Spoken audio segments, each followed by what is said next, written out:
Doctor Agarwal's கண் மருத்துவமனை இலவச கண் பரிசோதனையை வழங்குகிறது. Book appointment now. கிருஷ்ணகிரியில் உரிமை மீட்க தலைமுறை காக்க நடைபயணத்தில் பாமக தலைவர் அன்புமணி உரையாற்றி வருகிறார். அதை நேரலையில் பார்க்கலாம். அந்த ஆதங்கம் இருக்கு. ஆனால் ஸ்டாலின் அவர்கள் என்ன பண்றாரு தெரியுமா? இன்னைக்கு நீங்க உங்க பிள்ளைகள் படிக்கின்ற அரசு பள்ளிக்கூடங்களை மூடிக்கொண்டிருக்கின்றார்கள். இந்த திமுக ஆட்சியில் படுபாவிங்களா? ஒரு பள்ளிக்கூடம் கட்டுறதுக்கு எவ்வளவு கஷ்டம். கட்டுறது பெருசு இல்ல, பில்டிங் கட்டுறது பெருசு கிடையாது. அதுல ஆசிரியர்களை ஸ்டாஃப் கூடுதல் அங்க இருக்கின்றவர்கள் எல்லாம் நியமனம் பண்ணி அந்த நம்பிக்கையை பெற்றோர்களுக்கு வைத்தால்தான் அவர் பிள்ளைகளை அந்த பள்ளிக்கூடத்துக்கு அனுப்புவார்கள். அந்த நம்பிக்கை வருவதற்கு எத்தனை ஆண்டுகள் ஆகும்? கர்ம வீரர் காமராசர் அவர்கள் எத்தனையோ பள்ளிக்கூடங்களை 25,000 பள்ளிக்கூடங்களை கட்டினார். அது வரலாறு. ஆனா இந்த கொடுங்கோல் கேடுகட்ட திமுக ஆட்சி பள்ளிக்கூடங்களை மூடிக்கொண்டிருக்கிறது. அரசு பள்ளிக்கூடங்களை கேடுகட்ட ஆட்சியா, கேடுகட்ட ஆட்சி. 207 பள்ளிக்கூடங்கள், அரசு பள்ளிக்கூடங்களை கடந்த மாதம் மூடி இருக்கிறாங்க. இது எவ்வளவு பெரிய பாவம், எவ்வளவு பெரிய துரோகம், தமிழக மக்களுக்கு எவ்வளவு பெரிய துரோகம். தமிழ்நாட்டில் 4000 அரசு பள்ளிக்கூடங்களில் எத்தனை ஆசிரியர் தெரியுமா இருக்கிறாங்க? ஒரே ஒரு ஆசிரியர்.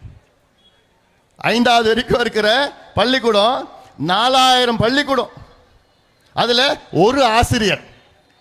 அப்புறம் ஒரு ஆசிரியர் வச்சு எப்படியா நீங்க பாடத்தை நடத்துவாங்க? இவங்க என்னத்தையா கல்வி கத்துக்குப்பாங்க? 1,00,000 வகுப்பறையில ஒரே ஒரு ஆசிரியர் கூட கிடையாது. எவ்வளோ? 1,00,000 வகுப்பறைகளில் ஒரு ஆசிரியர் கூட கிடையாது. அப்ப இதுவாயா ஆட்சி?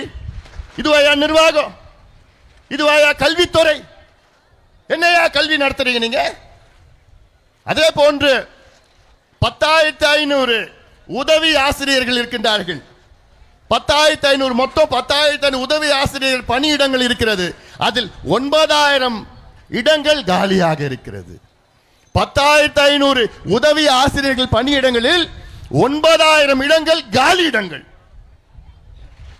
எவ்வளவு கேடுகட்ட ஆட்சியா, கேடுகட்ட ஆட்சி தமிழ்நாட்டில் திமுக ஆட்சி நடைபெற்றுக் கொண்டிருக்கிறது.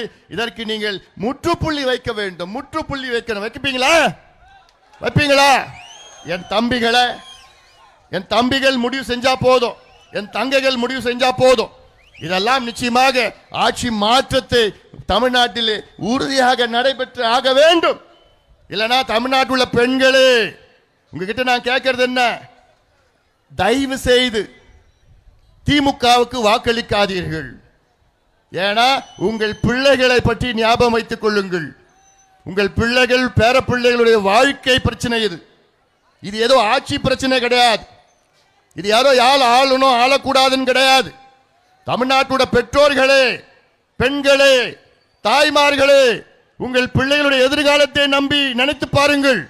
இந்த கொடுங்கோல் திமுக ஆட்சி வந்த பிறகுதான் இந்தியாவிலேயே அதிக மது விற்பனை, இந்தியாவிலேயே அதிக போதை பழக்கம் இருக்கின்ற மாநிலம் தமிழ்நாடு.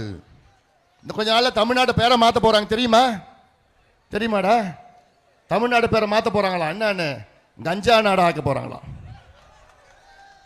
ஏன்னா இது எங்க பார்த்தாலும் கஞ்சா கிடைக்குது, எங்க பார்த்தாலும் போதை மாத்திரை, போதை ஊசி எங்க பார்த்தாலும் கிடைக்குது, சரளமா கிடைக்குது.